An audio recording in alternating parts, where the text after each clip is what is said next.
ஆயுத பூஜைக்கு சரஸ்வதி பூஜைக்கு வாங்கின பொரியை வந்து வேஸ்ட் பண்ணாமல் இந்த மாதிரி செஞ்சுக்கோங்க. எங்கள் வீட்லேயும் மோஸ்ட்லி இது மாதிரி தான் பண்ணுவோம். ஃபஸ்ட் அதுக்கு வந்து தேங்காய் ஆட் பண்ணிக்கலாம். அதில் வந்து இடித்த பூண்டு ஆட் பண்ணிக்கோங்க.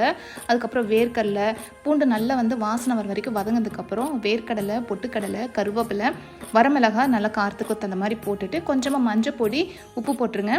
உப்பு கொஞ்சமாக போடுங்க, ஏன்னா பொரியலில் லைட்டாக இருக்கும். மறுபடியும் வந்து எல்லாத்தையும் எண்ணெயில் வதங்கினதுக்கப்புறம் பொரியும் ஆட் பண்ணி நல்லா கிறிஸ்பி ஆகிற வரைக்கும் வறுத்து எடுத்து சாப்பிடுங்க. சூப்பராக இருக்கும். கிறிஸ்பியாக எவ்வளோ உள்ளே போகுதுன்னே தெரியாது. வெறும் பொரி சாப்பிட்றதோட இது ரொம்ப நல்லாயிருக்கும். மோஸ்ட்லி நிறைய பேர் வீட்டில் செய்வாங்க.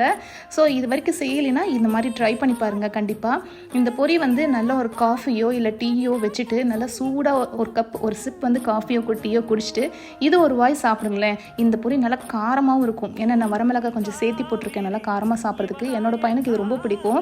அதனால் அப்பப்போ செஞ்சு கொடுப்போம். கண்டிப்பாக நீங்களும் வீட்டில் ட்ரை பண்ணுங்கள். எப்படி இருக்குன்னு சொல்லுங்கள். நெக்ஸ்ட் வீடியோவில் பார்ப்போம். அப்படியே பேஜையும் சேவ் பண்ணிக்கோங்க. டாடா.